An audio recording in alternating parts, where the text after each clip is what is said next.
ශ්‍රද්ධාවන්ත පින්නතුනි බෞද්ධ රූපවාහිනිය ඔස්සේ විකාශනය කෙරෙන මේ පැයට નિયમિત දායකත්ව ධර්ම දේශනාවයි කවුරුත් ගෞරවයෙන් ශ්‍රවණය කරන්නට සූදානම් වෙන්නේ. මේ උතුම් ධර්ම දේශනාව මේ ලෝකේ පුරාම ඉන්න ධර්ම ශ්‍රවණයට කැමැති සියලු සදහැතියන් වෙනුවෙන් දහම් පඳුරක් ලෙස දහම් තිලිනයක් ලෙස ධර්ම දානයක් ලෙස විසුරුවා හැරීමේ අද පුණ්‍යවන්ත දායකත්වය ධර්මින් කටයුතු කරන්නේ ඉසුරු මාවත ගම්පහ පාර යක්කල යන ලිපිනයෙහි පදිංචි පින්වත් ලංකා බැංකු ප්‍රධාන කාර්යාලයේ සේවය කොට විශ්‍රාමලත් විධායක නිලධාරිණී කමලා ගුණවීර පින්වත් මහත්මියගේ අගෝස්තු මාස 11 වන දිනට යෙදෙන ජන්මදිනයේ නිමිති කර ගනිමින් විශ්‍රාමලත් රාජ්‍ය සංස්ථා නිලධාරී යෝ ගුණවීර මහත්මාණන් පුතුන් තිදෙනා සහ පවුලට එකතු වූ දියණියන් තිදෙනා කියන පින්වන්ත පිරිසගේ දායකත්වයෙන් පින්වත්නි මේ පින්වන්ත හැම දිනාගේම දායකත්වයෙන් අද ලෝක පුරාම ඉන්න සියලු සදහැවතුන් ගෞරවයෙන් ධර්ම ශ්‍රවණය කරන වේලාවයි උතුම් නිවනින් සැනසීම බලාපොරොත්තුවෙන් සසරෙන් එතර වීම අපේක්ෂාවෙන් එනිසා දේශනාව ආරම්භයේම දේශනාවේ දායකත්වයේ දරණ පින්වත් හැමටත් එමෙන්ම ධර්ම ශ්‍රවණය කරන සියලු දෙනාටමත් උතුම් ධර්මාවබෝධය සුවසේම සිද්ධ වේවා කියන ප්‍රාර්ථනාවන් සිත් තුළ ඇති කරගෙන කවුරුත් ගෞරවයෙන් ධර්ම ශ්‍රවණය කරමු. පින්නතුනි, අද මාතෘකා කළ සූත්‍ර දේශනාව සඳහන් වෙන්නේ සූත්‍ර පිටකයේ සංයුත්ත නිකායේ. යම් යම් කාරණාවන් මුල් කරගනිමින් දෙසූ දේශනාවන් වෙන්වෙන්ව එකතු කරලා සංග්‍රහ කරලා තියෙන නිසායි සංයුත්ත නිකාය කියලා කියන්නේ. ඒ සංයුත්ත නිකායේ සංයුත්තයන් රාශියක් තියෙනවා. දේවතා සංයුත්තය, දේවපුත්ත සංයුත්තය, කෝසල සංයුත්තය, මාර සංයුත්තය, සක්ක සංයුත්තය, යක්ඛ සංයුත්තය, ඥාන සංයුත්තය, සච්ච සංයුත්තය, අනමතග්ග සංයුත්තය ආදී වශයෙන් සංයුත්ත. ඒ කියන්නේ සූත්‍ර එකතු. අන්න ඒ වගේ සූත්‍ර එකතුවක් සංයුත්තයක් තියෙනවා. එහි නම ආනාපාන සංයුත්තය. ආනාපාන සංයුත්තය.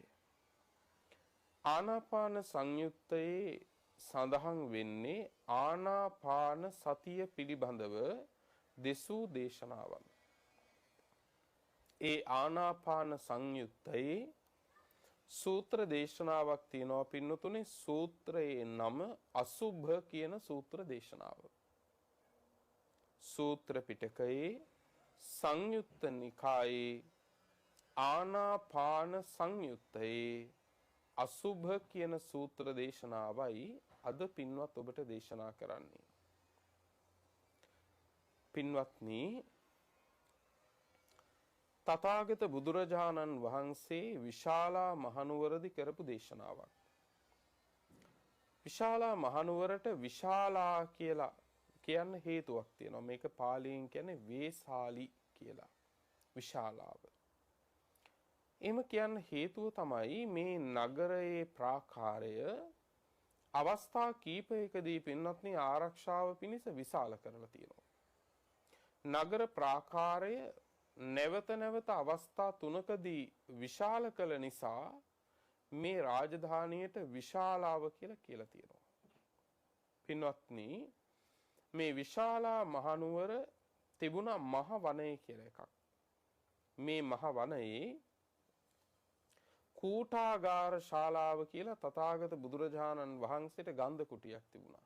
කූටාගාර ශාලාව කියලා කියන්නේ පින්වත්නි මේ ගඳ කිලියේ ඇති සියලු පරාල එක තැනකට මුදුන් වෙන විදිහට කූටයක් හැටියට එකතු වෙන විදිහට සකසලා තිබුණ නිසා මේ ගන්ධ කුටියට කියනවා කූටාගාර ශාලාව කියලා.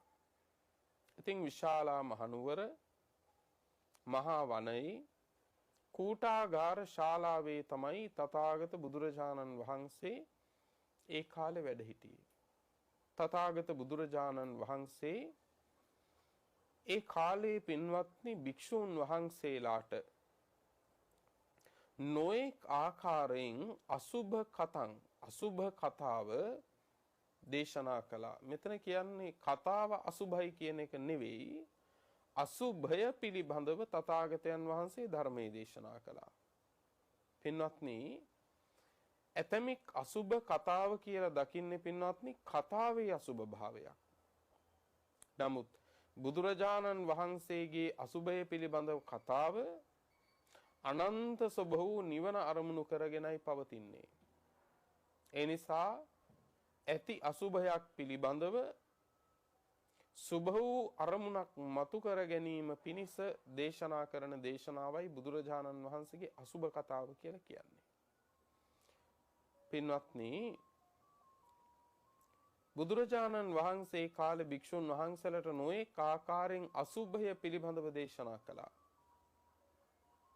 අසුභ භාවනාවේ තිබෙන්නා වූ වටිනාකම ගැන, අසුභ භාවනාව පිළිබඳව නොඑක ආකාරයෙන් වර්ණනා කළා. බුදුරජාණන් වහන්සේ වදාළනේ අසුභාය චිත්තං භාවේහි, මේ සිත වඩන්න ඕන අසුභයෙන්. ඒ කියන්නේ අසුභය පිළිබඳ අසුභ භාවනාවෙන් අසුභ භාවනාව වඩන්න ඕනේ. පින්වත්නි, අපිට ආරක්ෂක භාවනාවන් තියෙනවා 4ක්. ආරක්ෂක භාවනා 4ක්. ඒවට කියනවා චතුරාර්යකා භාවනා කියලා. චතුරාර්යකා භාවනා මොනවද? බුද්ධානුස්සති මෙත්තාච අසුභං මරණස්සති ඉති ඉමා චතුරාර්යකා බික්කු භාවේය සීලවා. එතකොට පළවෙනි මේක තමයි බුද්ධානුස්සති. දෙවෙනි එක මෙත්තාච මෛත්‍රී භාවනාව. 3 අසුභං අසුභ භාවනාව. 4 මරණ සතිය. පින්වත්නි, මේ භාවනාවන් 4, ඒ කියන්නේ මේ චතුරාර්යකා භාවනාවන් පිළිබඳව හොඳට නුවණින් විමසන්න. පළවෙනි මේක බුද්ධානුස්සති. බුද්ධානුස්සතිය වැඩිමෙන් බලාපොරොත්තු වෙන්නේ කුමක්ද? ශ්‍රද්ධාව බලවත් කර ගැනීමයි. මේ ශාසන ප්‍රතිපත්තියට බැසගන්නේ පිවිසෙන්නේ යමෙක් ශ්‍රද්ධාව නිසා. ඒ නිසා නිවන අරමුණු කරගෙන යම් වූ ප්‍රතිපදාවක් පුරනවා නම් ඒ සඳහා පළවෙනියටම සකසාගත යුතු දේ තමයි ශ්‍රද්ධාව. ඒ සඳහායි බුද්ධානුස්සතිය. ඊළඟට භාවනාව පින්වත්නි මෙත්තාච මෛත්‍රී භාවනාව. මෛත්‍රී භාවනාව කුමක් පිණිසද වැඩි යුත්තේ? මෛත්‍රී භාවනාව වඩන්නාට සිද්ධ වෙන්නේ කුමක්ද? මෛත්‍රී භාවනාව වැඩිමෙන් සිද්ධ වන්නේ ද්වේෂය කියන අකුසල මූලය ප්‍රහාණයයි. ද්වේෂය නැමැති අකුසල මූලය ප්‍රහාණය කිරීම. ඊළඟ භාවනාව අසුභං අසුභය. අසුභ භාවනාව වැඩිමෙන් බලාපොරොත්තු වෙන්නේ කුමක්ද? අසුභ භාවනාව වැඩිමෙන් රාගය නැමැති පින්වත්නි අකුසල මූලය නසන්න පුළුවන්. අසුභයේ වැඩිමෙන් රාගය නැමැති අකුසල මූලයයි පින්වත්නි නැති වෙලා යන්නේ, ප්‍රහාණය වෙන්නේ. ඊළඟ භාවනාව තමයි මරණ සතිය. මරණ සතිය වඩන්නා මෝහය නැමැති අකුසල මූලයේ ප්‍රහාණය කරනවා. මෝහය නැමැති අකුසල මූලය ප්‍රහාණය කරනවා. එතකොට බුද්ධානුස්සතියෙන් මෙකී ප්‍රතිපදාවට පිවිසීම සිද්ධ වෙනවා. රාගයේ ප්‍රහාණය පිණිස අසුභ භාවනාවත්, ද්වේෂයේ ප්‍රහාණය කිරීම පිණිස මෛත්‍රී භාවනාවත්, මෝහය ප්‍රහාණය කිරීම පිණිස මරණ සති භාවනාවත් කියන මේ භාවනා තුන වැඩිමයි ප්‍රතිපදාව. එකී ප්‍රතිපදාවට බැස ගැනීමට ශ්‍රද්ධාව වුමනයි. ඒ ශ්‍රද්ධාව ඇති කිරීම පිණිසයි පින්වත්නි බුද්ධානුස්සතිය. එතකොට බුද්ධානුස්සතිය වඩමින් ශ්‍රද්ධාව සකසාගෙන ශ්‍රද්ධාව බලවත් කරගෙන රාග ද්වේෂ මෝහ ප්‍රහාණය පිණිස පින්වත්නි අසුභ භාවනාව, මෛත්‍රී භාවනාව, මරණ සති භාවනාව වඩන්නා වූ ශ්‍රාවකයා එකී රාග ද්වේෂ මෝහ ප්‍රහාණය කිරීමෙන් කුමක් ලබයිද කියලා ඇහුවොත් රාගක්ඛයෝ නිරෝධෝ නිබ්බානං, දෝසක්ඛයෝ නිරෝධෝ නිබ්බානං, මෝහක්ඛයෝ නිරෝධෝ නිබ්බානං. රාග ද්වේෂ මෝහ ප්‍රහාණය කළ තැන ඒ ශ්‍රාවකයා සාක්ෂාත් කරන්නේ උතුම් නිවනයි. එහෙමනම් අන්න ඒ සතර පින්වත්නි ආරක්ෂක භාවනාවන්ගෙන් එකක් අසුභ භාවනාව. අසුභ භාවනාවේදී පින්වත්නි ස්වකීය කයෙහි ඒ වගේම අනුන්ගේ කයෙහි අසුභයයි දකින්නේ. එය දකින්න පුළුවන් ආකාර කීපයක් තියෙනවා. එකක් තමයි පින්වත්නි කුණප කොට්ඨාස වශයෙන් මෙනෙහි කරන්න පුළුවන්. ඒ කියන්නේ කේසා, ලෝමා, නඛා, දන්තා, තචු, මංසං, නහාරු, අට්ටි මිංජා, වක්කං ආදී වශයෙන් කුණප කොට්ඨාස පින්වත්නි ඒ කියන්නේ පිළිකුල් භාවනාව, පටික්කුල භාවනාව වැඩිම තුලත් මේ සිද්ධ වෙන්නේ අසුභය වැඩිමමයි. කුණප කොට්ඨාස වශයෙන් වැඩිමෙනුත් පින්වත්නි මේ අසුභ භාවනාවමයි වැඩෙන්නේ. ඊළඟට පින්වත්නි තවත් ආකාරයකින් වැඩෙනවා. ඒ තමයි පින්වත්නි දස අසුභ වශයෙන්. විනීලකය, විපුබ්බකය ආදී වශයෙන් දස අසුභ තියෙනවා. ඒ දස අසුභ වැඩිම වශයෙන් උත් පින්වත්නි සම්පූර්ණ වෙන්නේ මේ අසුභයමයි. ඒ වගේම නව සීවතික වශයෙන් යමෙක් මෙනෙහි කරනවා නම් ඒ වැඩෙන්නේ පින්වත්නි අසුභයමයි. පින්වත්නි මේ ශරීරයේ තුල අපි සුභ සංඥාවෙන් බොහෝ දේවල් අරගෙන ඇති. හැබැයි සුභ සංඥාවෙන් අරගෙන තියෙන හැමදේම සුභ ස්වභාවයෙන් යුක්තද කියලා අපිට පින්වත්නි නුවණින් විමසන්න ඔබටත් මටත් බැරි කමක් නැහැ. අපි ගත්තේ මොන සංඥාවෙන්ද කියන එක නෙවෙයි කාරණය. නමුත් එහි පවතින යථා ස්වභාවය තමයි පින්වත්නි අපි නුවණින් දකින්න ඕන.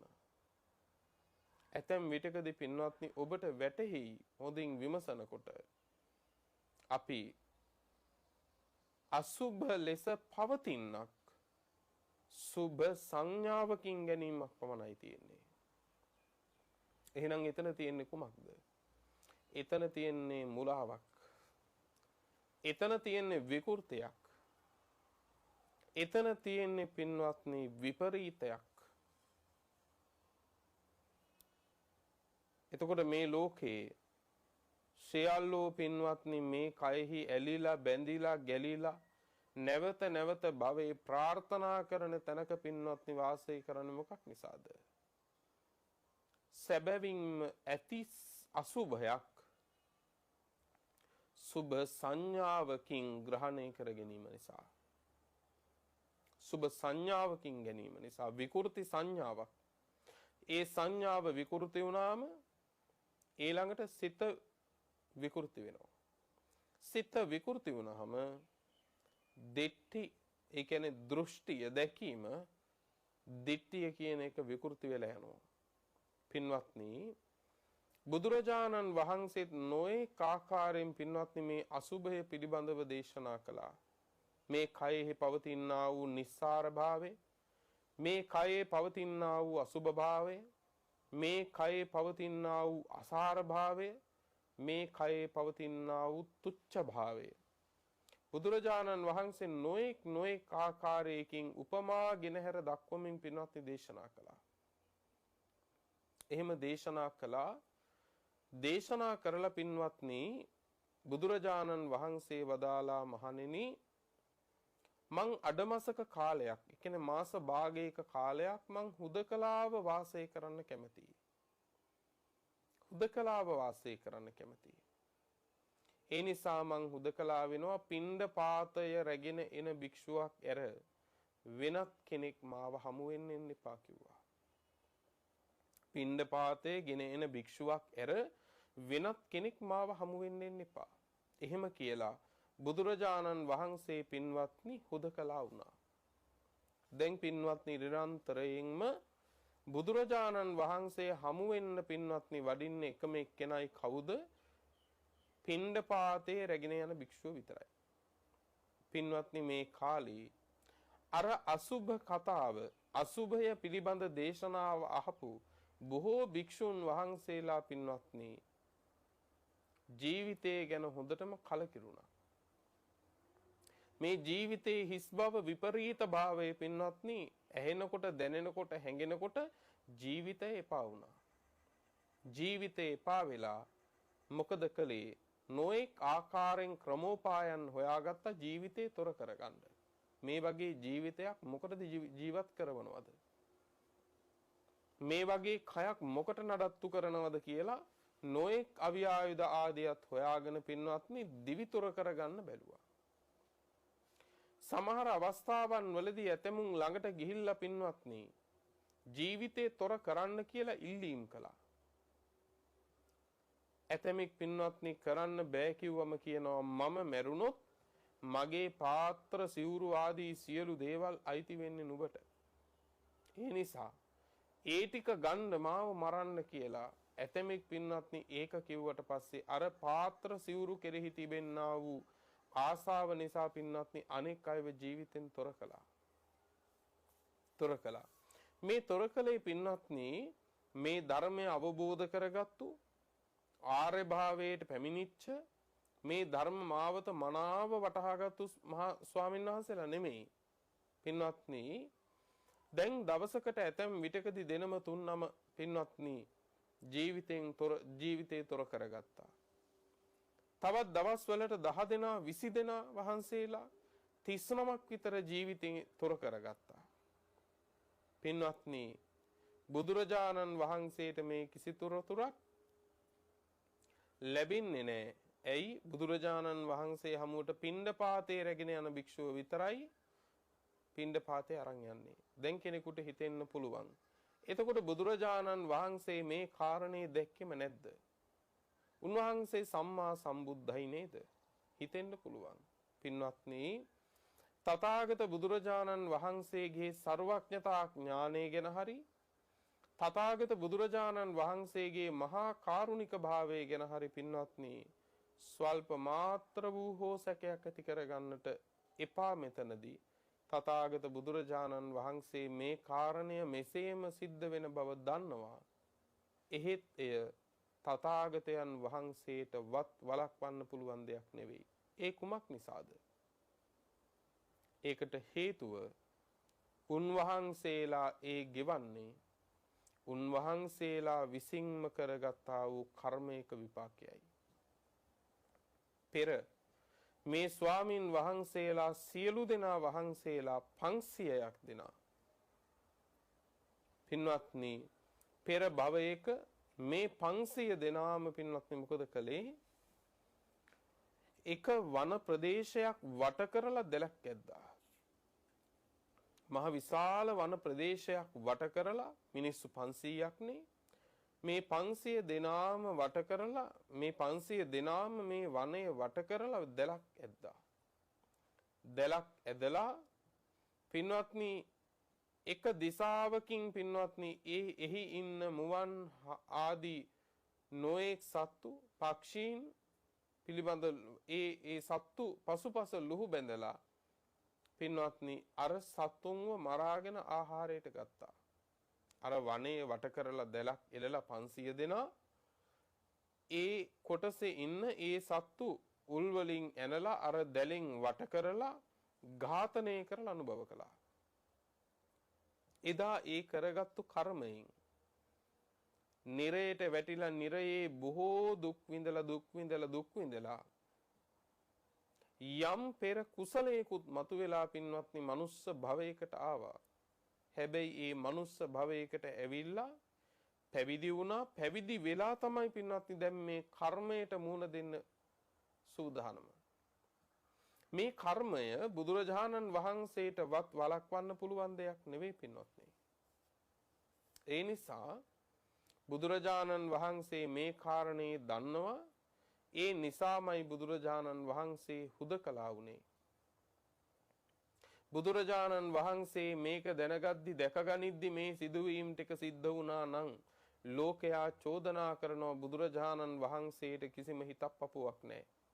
කරුණාවක් මෛත්‍රියක් නැහැ. තමන්ගේම ශ්‍රාවකයෝ මේ විදිහට එකිනෙකා ජීවිතේ තොර කරගනිද්දි කිසිම පිළියමක් අරගත්තේ නැහැ කියලා බුදුරජාණන් වහන්සේ කෙරෙහි සැක උපද්දවාගෙන චෝදනා කරලා කුසල කරගන්නවා. අන්න ඒ හැම දෙයම ගැන සලකලා තමයි තථාගත බුදුරජාණන් වහන්සේ පින්වත්නි හුදකලා වුණේ. දැන් කෙනෙකුට තවත් කාරණයක් නැගෙන්න පුළුවන්. එතකොට ඒ බුදුරජාණන් වහන්සේ අසුභය පිළිබඳ ධර්ම කතාව කරලම වැඩි. අසුභය පිළිබඳ ධර්ම කතාව කළ නිසානේ ජීවිතය ගැන එපා වෙලා ජීවිතය ගැන කලකිරිලා එකිනෙකා පින්වත්නි ජීවිතේ තොර කරගන්න උත්සාහ කළේ කියලා. පින්වත්නි එය බුදුරජාණන් වහන්සේගේ අසුභය පිළිබඳව දේශනාව අහලම සිද්ධ වුණා නෙමෙයි. කොහොමත් පින්නතුනේ ඒ කර්මය සැකසිච්ච හැටියෙන් එක්ක තමා විසින් තමාගේ ජීවිතය තොර කරගන්නවා. එසේත් නැත්නම් අනෙකකු විසින් හෝ තමන්ගේ ජීවිතය තොර කරගන්නවා. එහෙත් අසුභ භාවනාවක් හෝ නොවඩා එසේ ජීවිතේ තොර කරගත්තොත් භව ආශාවත් එක්කයි ඒ අය ජීවිතේ කෙලවර කරන්නේ. ඒ අය ජීවිතේ කෙලවර කරන්නේ. ඒ නිසා බුදුරජාණන් වහන්සේ මේ වෙලාවේ අසුභය පිළිබඳව පින්වත්නි නොඑක ආකාරයෙන් දේශනා කළේ ඇයි? භව ආශාවෙන් මැරෙන්න ඉඳපු පිරිසකට භව ආශාව තුනී කරගෙන දුරු කරගෙන මැරෙන්න උපකාර කිරීම සඳහායි. ඒ හේතුවෙන් පින්වත්නි සුගතියේ මරණින් මත්තේ උපදින බව බුදුරජාණන් වහන්සේ දන්නවා. බලන්න පින්වත්නි බුදු කෙනෙක්ගේ සර්වඥතා ඥානෙ බුදුරජාණන් වහන්සේ මොන තරම්නම් ලෝක සත්වයාට සිත් පිනිස ලෝක සත්වයාට සුවය පිනිස හැම මොහොතකම කටයුතු කරලා තියනවද කියලා. එහෙනම් පින්වත්නි අසුභය පිළිබඳව දේශනාව නිසා ඒ අය ජීවිතේ තොර කරගත්තා නෙමෙයි. කොහොම වුණත් ඒ අය ජීවිතේ නැති කරගන්නවමයි. තමන් විසින් හෝ අනුන් ලවා හෝ එහෙත් බුදුරජාණන් වහන්සේ කලේ නිකම් පින්වත්නි කෙලෙස් මතින් භව ආසාවත් එක්ක ජීවිතේ කෙලවර කරගන්න ඉඳපු අයට ඒ භව ආසාව දුරු කරගෙන ජීවිතේ කෙලවර කර ගැනීම සඳහා අනුග්‍රහ කළා පමණයි. පින්වත්නි බුදුරජාණන් වහන්සේ අඩමසක් හුදකලාව වැඩ ඉඳලා නැවත වාරයක් පින්වත්නි වැඩියට පස්සේ බුදුරජාණන් වහන්සේ ආනන්ද හාමුදුරුව හමු වුණා. ආනන්ද හාමුදුරුව හමු වුණ වෙලාවේ බුදුරජාණන් වහන්සේ අහනවා ආනන්දය කුමක් නිසාද මේ භික්ෂූන් අඩු බවක් පේන්නේ? බුදුරජාණන් වහන්සේ අහනවා කුමක් නිසාද මේ භික්ෂූන් වහන්සේලා අඩු බවක් පේන්නේ, හිස් බවක් පේන්නේ? උන්වහන්සේලා බැහැරකටවත් වැඩියද? උන්වහන්සේලා වෙනත් ප්‍රදේශයකටවත් වැඩියද? ඒ වෙලාවේ ආනන්ද හාමුදුරුව ස්වාමීනි අඩු නොවෙන්නේ කුමක් නිසාද? අඩු වෙන්නේ නැත්තේ ඇයි? උන්වහන්සේලා එකිනෙකා ජීවිතේ තොර කරගත්තා. ජීවිතේ තොර කරගත්තා. ඒ වෙලාවේ ආනන්ද හාමුදුරුවන්ටත් හිතුනේ මේ හැමදෙනා වහන්සේලාම ජීවිතේ තොර කරගත්තේ බුදුරජාණන් වහන්සේගේ අසුබ දේශනාව අහලා කියලාමයි. මොකද මේ කර්ම විෂය කියන එක පින්වත්නි ශ්‍රාවක ඥාණයට හසු වෙන දෙයක් නෙවෙයි. මේ කර්ම විෂය කියන එක තථාගත සම්මා සම්බුදුරජාණන් වහන්සේ නමකටම පමණක් විශේෂ වෙන දෙයක්. ආනන්ද හාමුදුරුවන්ටත් හිතුනේ අසුභය පිළිබඳව දේශනාව අහලා ඒයින් කලකිරීමටපත් වෙලා ජීවිතේ නැති කරගත්තා කියලා.